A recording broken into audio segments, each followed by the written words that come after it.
ओम श्री गुरुवे नमः।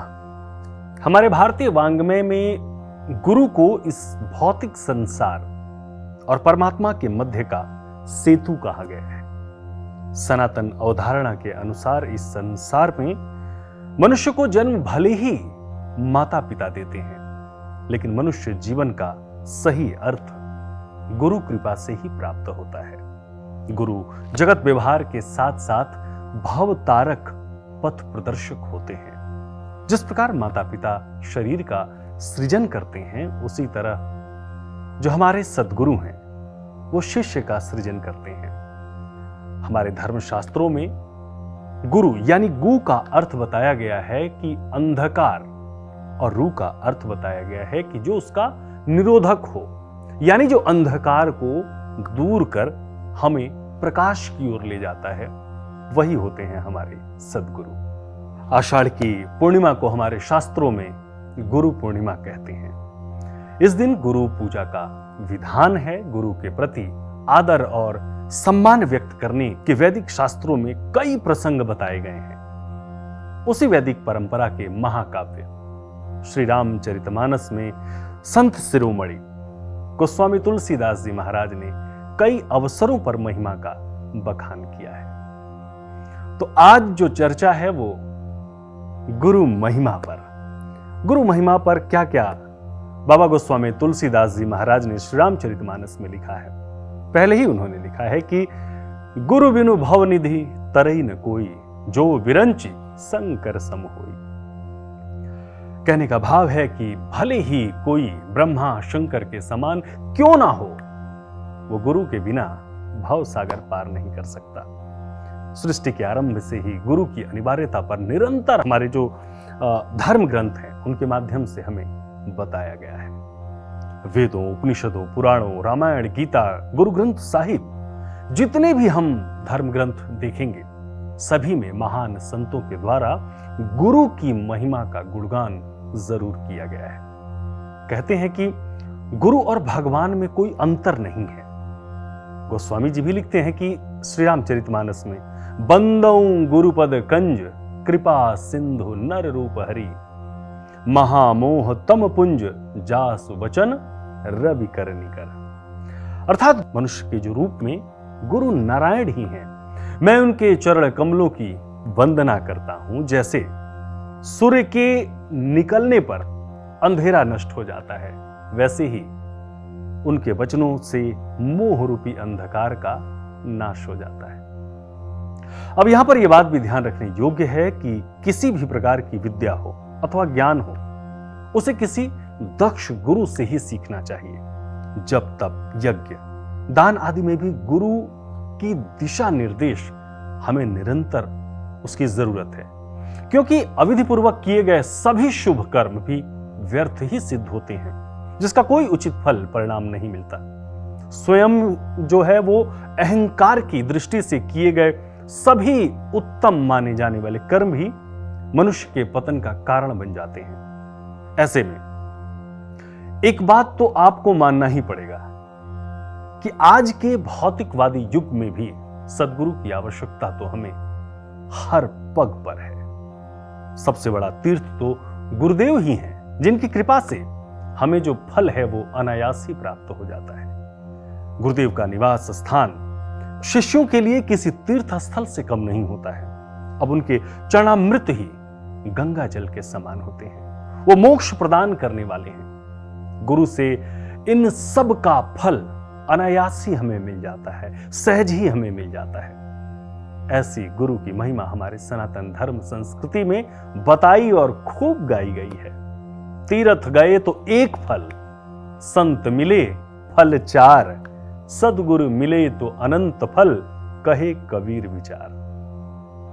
पर अफसोस तब होता है जब हम पाश्चात्य का अनुसरण करते हुए अज्ञानतावश इस भौतिक जगत को ही परम सत्य मान लेते हैं। किसी गुरु से ज्ञान प्राप्त करने के लिए प्रथम आवश्यकता जो है वो है समर्पण की। समर्पण भाव से ही गुरु प्रसाद शिष्य को प्राप्त होता है। शिष्य को अपने सर्वस्व श्री गुरुदेव के चरणों में समर्पित कर देना चाहिए। इसी संदर्भ में ऐसा भी उल्लेख मिलता है कि यह तन विष की बेलरी और गुरु अमृत की खान, शीश दिया जो गुरु मिले तो भी सस्ता जान। गुरु ज्ञान गुरु से भी अधिक महत्वपूर्ण है। प्रायः शिष्य गुरु को मानते हैं पर उनके संदेशों को नहीं मानते। इसी कारण उनके जीवन में और समाज में अशांति बनी रहती है। हमारे जो सद्गुरु हैं वो एक ऐसी शक्ति हैं जो अपने शिष्य को सभी प्रकार के ताप शाप से रक्षा करते हैं। शरणागत शिष्य के दैहिक, दैविक और भौतिक तीनों प्रकार के कष्टों को दूर करके उन्हें वैकुंठ धाम में पहुंचाने का जो दायित्व होता है वो हमारे सद्गुरु का होता है। एक सच्चा सद्गुरु हमें हमारे जीवन में आनंद प्रदान करते हैं। अब यहां पर आनंद अनुभूति का विषय है। बाहर की वस्तुएं हमें सुख तो दे सकती हैं लेकिन आनंद नहीं। आनंद से मानसिक शांति मिलती है। शांति के लिए गुरु चरणों में आत्मसमर्पण परम आवश्यक है। ऐसे में सदैव गुरुदेव का ध्यान करने से जीव नारायण स्वरूप हो जाता है। वो कहीं भी रहता हो फिर भी मुक्त ही है, ब्रह्म निराकार है, इसलिए उसका ध्यान करना कठिन है। ऐसी स्थिति में सदैव गुरुदेव का ही ध्यान हमें करते रहना चाहिए। गुरुदेव तो नारायण स्वरूप हैं, इसीलिए गुरु का नित्य ध्यान करते रहने से जीव जो है वो नारायणमय हो जाता है। भगवान श्री कृष्ण ने गुरु शिष्य परंपरा को आगे बढ़ाते हुए अपने शिष्य अर्जुन को एक संदेश दिया। सर्वधर्मान्य परित्यज्य मामेकम शरणं व्रज, अहम त्वा सर्व पापेभ्यो मोक्षयिष्यामि माम शुच। अर्थात सभी साधनों को छोड़कर केवल नारायण स्वरूप की शरणागत हो जाना चाहिए। वे उसके सभी पापों का नाश कर देते हैं। शोक कभी नहीं करना चाहिए। जिनके दर्शन मात्र से मन प्रसन्न हो जाता है, अपने आप धैर्य और शांति आ जाती है, हमारे जीवन में वो हमारे परम गुरु ही हैं। जिनकी रग रग में ब्रह्म का तेज व्याप्त हो जाता है, जिनका मुखमंडल तेजोमय हो चुका है, उनके मुखमंडल से ऐसी आभा निकलती है कि जो भी उनके समीप जाता है वो तेज से प्रभावित हुए बिना नहीं रह पाता।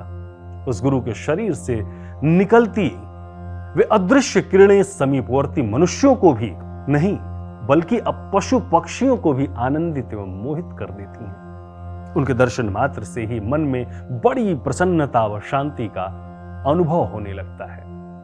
मन की संपूर्ण उद्विग्नताएं समाप्त हो जाती हैं। ऐसे परम गुरु को ही गुरु बनाना चाहिए, ये इसकी अनिवार्य शर्त है। गुरु तत्व की प्रशंसा तो सभी शास्त्रों ने की है। ईश्वर के अस्तित्व में मतभेद हो सकता है किंतु गुरु के लिए कोई मतभेद आज तक उत्पन्न नहीं हो सका। गुरु को सभी ने माना है। प्रत्येक गुरु ने दूसरे गुरुओं को आदर, प्रशंसा एवं पूजा सहित पूर्ण सम्मान दिया है। हमारे भारतवर्ष के बहुत से संप्रदाय तो केवल गुरुवाणी के ही आधार पर कायम है। गुरु ने जो नियम बताए हैं उन नियमों पर श्रद्धा से चलना उस संप्रदाय के शिष्य का परम कर्तव्य है। गुरु का कार्य यकीनन नैतिक, आध्यात्मिक, सामाजिक एवं राजनीतिक समस्या को हल करना भी है। महाराज दशरथ के दरबार में गुरु वशिष्ठ से भला हम सब कौन नहीं परिचित है, जिनकी सलाह के बगैर दरबार का कोई भी कार्य नहीं होता था।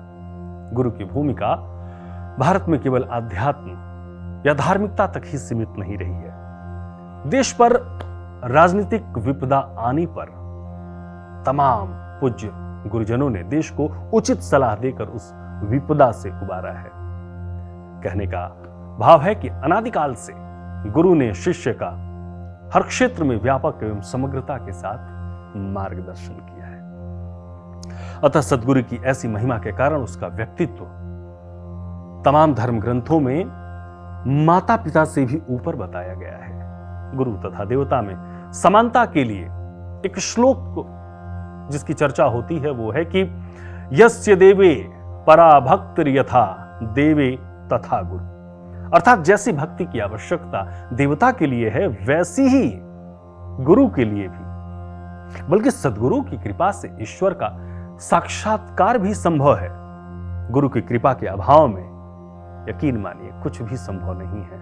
तभी तो कहते हैं कि गुरुर् ब्रह्मा गुरुर् विष्णु गुरुर्देवो महेश्वर गुरु साक्षात परम ब्रह्म तस्मै श्री गुरुवे नमः।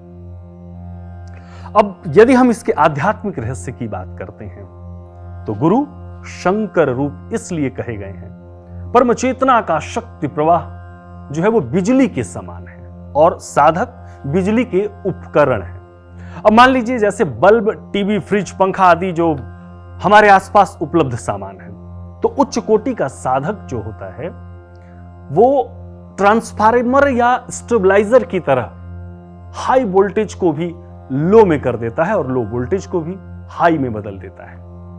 अब शिष्य साधक को साधन पथ पर अग्रसर करते रहता है ताकि उसे कोई क्षति न पहुंचे, वो शीघ्र तथा निर्विघ्न सफलता को प्राप्त हो। जिसे ऐसे उच्च कोटि साधक लोक मंगल के लिए जिनकी साधना तपश्चर्या हो, सद्गुरु मिल ही जाते हैं ऐसे लोगों को। वो शिष्य सद्गुरु के आश्रम से उसे उसी प्रकार श्रेय यश कीर्ति सम्मान का भागी बन जाता है जैसे टेढ़ा चंद्रमा भी भगवान शंकर के आश्रय में सर्वदा वंदित होता है। कहा गया है कि गुरु शंकर रूपिणम यमाश्रितो ही वक्रोपि चंद्र सर्वत्र वंद्यते, यानी इसका भाव इस प्रकार निरंतर हमारे जीवन में गुरु की कृपा बनी रहे। हमें ऐसी कामना करनी चाहिए कि गुरु का आशीष, गुरु का मार्गदर्शन हमें पग पग पर मिलता रहे ताकि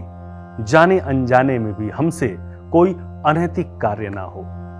हमें हमारा मार्ग गुरुदेव प्रशस्त करते रहें। आप सभी पर गुरु की कृपा इसी प्रकार से बनी रहे। आप सभी को सद्गुरु को समर्पित महापर्व गुरु पूर्णिमा की हार्दिक बधाई व शुभकामनाएं।